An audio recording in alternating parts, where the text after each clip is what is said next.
تو ایک over all جو ہمارے ایک عام آدمی کو جو ایک وہ ہے نا کہ اس کو اعتماد نہیں ہے، تو اس کے لیے کیا ہو سکتا ہے، اس کا اعتماد بحال کرنے کے لیے کیا ہو سکتا ہے، اور ریئلسٹیکلی بھی گراؤنڈ ریالٹیز کو دیکھتے ہوئے بھی اس کے لیے کیا کیا جا سکتا ہے؟ کوئی 4-5 پوائنٹس میں چاہوں گی کیا بہت یہ ناصرہ میرے لیے تو یہ بڑا، میں تو آپ کو ایز اے شاعر اور بہت عمدہ شاعر کے طور پہ ہمیشہ کنسیڈر کرتا رہا. پہلے تو خیر سب سے زیادہ آپ کو فیملی ممبر کے طور پہ، لیکن شاعرہ آپ کو میں بڑا بڑا فین ہوں. مگر مجھ پہ تو یہ ابھی آیا ہوا کہ آپ کی اکنامکس کے اوپر ماشاء اللہ بڑی دسترس ہے، اور آپ نے جو ہے نا وہ جس طرح کہتے ہیں نا ہیومنائزنگ اکنامکس، آپ ہیومنائز کر دیتی ہیں اکنامکس کو. ابھی جو آپ نے سوال پوچھا ہے وہ آپ نے ہیومنائز کر دیا اکنامکس کو. اچھا اب معاملہ یہ ہے کہ میں یہ سمجھتا ہوں کہ جو پرائرٹی سیکٹر ہے، آپ انہی سیکٹرز کی بات کریں گے کہ جن کو آج جو ایکسکلوڈیڈ ہے، فائنینشلی انکلوڈیڈ نہیں ہے. میں یہ سمجھتا ہوں کہ ان کو انکلوڈ کرنے کے لیے پہلی ذمہ داری یہ، اور دنیا میں ایسی کام ہوتا ہے، اس کو ہم کہتے ہیں پرائرٹی سیکٹر فائنینسنگ. اس کے اندر گورنمنٹ اسٹیپ اپ کرتی ہیں اور سپورٹ کرتی ہیں. اس کا کوئی اور راستہ ہے نہیں. نہ بینکس آن دیئر اون کر سکتے ہیں، نہ کوئی اور ادارے اپنے اون. یہ CSR سے کام نہیں چلتا. اس کو آپ کو امبیڈ کرنا پڑتا ہے اور سسٹم کا حصہ بنانا پڑتا ہے، کیونکہ کوانٹم اور اسکیل اتنا بڑا ہے. جس ملک میں تقریباً 45% لوگ جو ہیں وہ بلو پاورٹی لائن ہو، ان کو وہاں سے نکالنے کے لیے پورے ایکو سسٹم کو کام کرنا پڑے گا. CSR اس میں کوئی رول پلے نہیں کر سکتا. اس کام کے لیے بڑا ضروری یہ ہے کہ آپ جو ہے وہ گورنمنٹ جو ہے وہ اسٹیپ اپ کرے، اپنی پرائرٹیز ٹھیک کرے، اور وہ یہ سب پروگرام کو سپورٹ کرے. اس طرح ہم نے پنجاب میں نوٹس کیا کہ وہ پورا فوکس جو ہے وہ پنجاب نے انٹرسٹ فری لونز اور گارنٹیز کے اوپر دیا ہے کہ آپ یہ کریں تاکہ لوگوں کو ویلفیئر اور ایڈوانٹیجز ہو. اس طرح فیڈرل گورنمنٹ نے بھی کچھ پروگرام میں گارنٹی دینے کی استدعا کی حامی بھری ہے، اور بھی زرخیزی کے نام سے ایگریکلچر کا پروگرام ہے، SME کا بہت کامیاب پروگرام ہے. جب تک کہ گورنمنٹ اسٹیپ اپ نہیں کرے گی اور پارٹنرشپ میں نہیں آئے گی بینکوں کے ساتھ، آپ کو اس میں ایک موومنٹ نظر نہیں آئے گی. دوسرا جو زیادہ امپورٹنٹ بات ہے وہ یہ ہے کہ جو آپ کا معاملہ ہے ٹیکسیشن کا، اس کا نظام آپ کو جوڈیشس کرنا پڑے گا. جب تک کہ آپ اس کو جوڈیشسلی ٹیکس کو کلیکٹ نہیں کریں گے، تب تک آپ جو ہے وہ لوگوں کو انکلوڈ نہیں کر پائیں گے انٹو دا سسٹم، بیکاز آپ کی capacity to give the subsidies to those people will always be compromise. اچھا سبسڈیز کیوں ضروری؟ کیرٹ اینڈ اسٹک دونوں پالیسیز چلتی ہیں. کہیں پر آپ کو ڈنڈا بھی لگانا پڑتا ہے، لیکن کہیں پر آپ کو سبسڈیز بھی دینی پڑتی ہیں. اور سبسڈی آپ اس پر نہیں دے پائیں گے جب آپ کے پاس فسکل اسپیس میں جگہ آ جائے گی. فسکل اسپیس میں اس پر جگہ آئے گی آپ کے پاس جب آپ کی ٹیکسیشن جو ہے وہ جوڈیشس ہو جائے گی، اور آپ کا جو ٹیکس ٹو GDP ریشو 10% کے آس پاس ہے، اگر وہ 15-16% پہ چلا جائے گا تو بینکوں کے سے لون بھی لینا بند ہو جائے گا آپ کا، اور لوگ بھی ڈاکومنٹیشن اکانومی میں آ جائیں گے، بینکوں میں لینک کرنا بھی آسان ہو جائے گا. میں اس کو کہتا ہوں، میری تھیوری اس کو میں کہتا ہوں leaking fountain head and dry pond. اس کا مطلب یہ کہ اگر آپ کا ٹیکسیشن نظام جو ہے وہ لیکنگ ہے تو آپ کا جو پونڈ ہے وہ ہمیشہ ڈرائی رہے گا. اور ایگزیکٹلی یہی ہو رہا ہے پاکستان میں. آپ ضرور اس کو ٹیکس ٹو GDP کو 16% کیجئے، مگر جوڈیشس طریقے سے کیجئے، not increasing the rate on a few industry like banking industry پہ آپ نے 53% ٹیکس لگا دیا. افیکٹو ٹیکس ریٹ جو ہے وہ کوئی 60 سے اوپر. اچھا یہ ہمیشہ کہا جاتا ہے کہ براڈ بیسڈ ٹیکسیشن ہونی چاہیے اور زیادہ سے زیادہ اس کو نیٹ میں شامل کریں، یہ کریں، لیکن وہ جب بات ہوتی ہے اور اٹیک ہوتا ہے تو سب سے زیادہ یہ ہوتا ہے کہ جو ایگریکلچر ٹیکس ہے وہ تو نہیں لگنے دیا جاتا، کیونکہ وہ پارلیمنٹ میں تو وہی لوگ ہیں، وہ اس کو ویٹو کر دیتے ہیں. تو یہ اور بھی ہیں طریقے، لیکن عام آدمی پہ ٹیکس کا بوجھ اتنا زیادہ جب ڈالیں گے، اور آپ نے کہا کہ گورنمنٹ کو اسٹیپ ان کرنا پڑے گا، تو ان کی جو پرائیورٹیز ہیں وہ کہاں پہ ان کو اس میں تو ڈراسٹک چینج کی ضرورت ہے. جب 1% صرف خرچ ہو رہا ہے آپ کا سوشل سیکٹر پہ، جس میں ہیلتھ بھی ہے، جس میں آپ کا ایجوکیشن بھی ہے، تو پھر اس میں پرائیورٹیز کیسے چینج ہوں گی؟ کیسے ان کو جھنجھوڑا جائے گا، ان کو نیند سے جگائے گا؟ اچھا اب وہ اس میں دو باتیں ہیں. ایک تو پہلی بات یہ ہے کہ پہلے تو یہ کہ فسکل اسپیس اویلیبل ہو، تاکہ کم از کم آپ کے پاس پیسے تو اویلیبل ہوں ٹو ڈو دس. وہ پیسے کہاں آپ کے لیکیجز ہیں ان کو ہمیں بند کرنا پڑے گا. فار ایگزامپل SOEs جو ہیں, جو ان کو ہم اسٹیٹ اونڈ آرگنائزیشن کہتے ہیں, اس کے اندر آپ کو جو لیکیجز ہیں اس کو بند کرنی پڑیں گی, ان کو گورننس سسٹم بہتر کرنا پڑے گا تاکہ وہ ڈیلیور کریں. بہت امپروومنٹ اس میں آئے گی, مگر ابھی بھی اور ضرورت ہے. مگر جو سب سے بڑا مینس ہے نا اس وقت, سب سے بڑا مینس جو ہے وہ ڈیٹ ہے فرام بینکنگ انڈسٹری. اس کو کیسے آپ ریڈیوس کریں گے؟ وہ آپ اس وقت ریڈیوس کریں گے جب ٹیکسیشن کا نظام بڑھائیں گے. جتنا بڑا اس وقت آپ کی اکانومی تقریباً 33% of your total deposit size کا جو ہے وہ آپ کی جو ہے وہ کیش ان سرکولیشن, اس کیش ان سرکولیشن کو سسٹم میں لانے کے لیے آپ کو ٹیکسیشن نظام کو براڈ بیس کرنا پڑے گا. وہ پولیٹیکل ول سے ہی ہوگا, اور جب اس کو آپ ٹیکسیشن نظام کو لے آئیں گے, نیرو کر لیں گے, تو بینک میں ڈیٹ بھی کم ہو جائے گا, اور باقی چیزیں بھی جو ہے نا وہ آپ کو لائن میں آتے ہوئے نظر آئیں گی کہ فسکل اسپیس. مجھے لگ رہا ہے کہ بہت ہیوی ہو رہی ہے ڈسکشنز, میں اس کو زیادہ سے زیادہ نہیں, میں یہ چاہوں گی کہ ہم تھوڑا سا اپنی کتاب کی طرف واپس آئیں, اور جو آپ کے بہت دل کے نزدیک ہو کوئی ایسے چند جملے وہ پڑھ کے سنائیں ضرور, تاکہ وہ جی میں جو ہے وہ اس کا بائی دا وے اردو میں ترجمہ ہو رہا ہے ابھی, اور وہ میں انشاءاللہ جب اردو میں آئے گا تو اس پہ ہم بات کریں گے, مگر فی الحال تو انگریزی میں مجھے یہیں سے پڑھنا پڑے گا. میں بہت لمبا نہیں پڑھتا, اور تو اگر ٹائم کی قلت نہیں ہوتی تو میں نو ریگریٹ سنڈروم اور سروائیورز گلٹ کے اوپر بات کرتا, مگر میں ابھی اس وقت جو ہے وہ ایک اور معاملہ ہے اس پہ بات کر لیتا ہوں.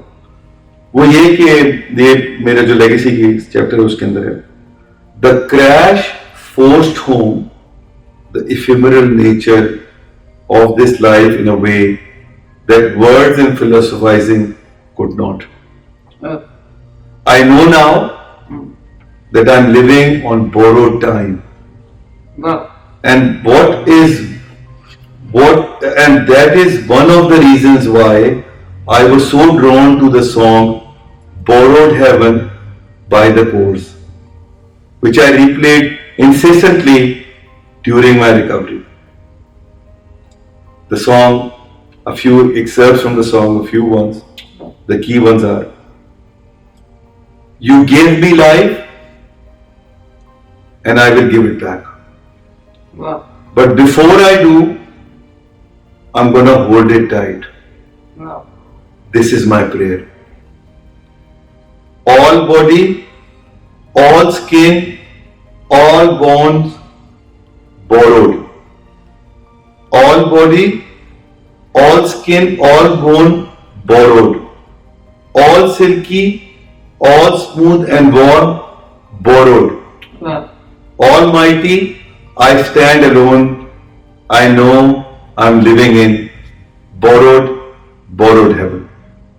واو, زبردست زبردست, کیا خوبصورت لائنز ہیں, اور کیا آپ نے ان چند لائنز میں آپ نے تو پوری وہ فلسفی جو ہے وہ آپ نے بیان کر دی, اور آپ نے یہ بھی بتا دیا کہ یہ اب جو ہے آپ نے تو اس ایکسپیرینس کے حوالے سے ہے نا کہ بھئی اب یہ تو ادھار کی زندگی ہے, اب جو کچھ بھی ہے, لیکن ویسے بھی زندگی کا کیا ہے. تو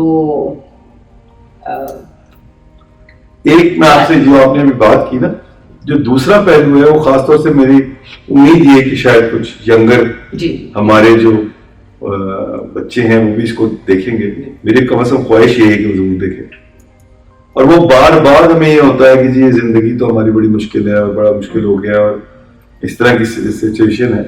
اس میں جاوید اختر صاحب کا ایک مصرع ہے, وہ میں کیونکہ پہلے میں نے انگریزی میں پڑھا, تو میرے خیال میں اردو میں بھی جو شیئر کر لوں, اور کوشش یہ ہے کہ بچے اردو کو بھی پڑھیں. جی جی. یہ زندگی ہے صاحب, یہ زندگی ہے صاحب, الجھے گی نہیں تو سلجھے گی کیسے, بکھرے گی نہیں تو نکھرے گی کیسے. کبھی بھی یہ جو ایڈورسریز ہیں زندگی میں اس سے گھبرائیے نہیں. یہ جو ایڈورسریز ہیں, یہ جو ٹراما ہے, یہ زندگی کا حصہ ہے, اس کو ہر انسان نے فیس کرنا ہے. امپورٹنٹ چیز یہ ہے کہ آپ اس کو ریئیکٹ کیسے کرتے ہیں اور اس سے ڈیل کیسے کرتے ہیں. یہی لائف جو ہے اس کا حاصل غزل ہے ٹو مائی مائنڈ.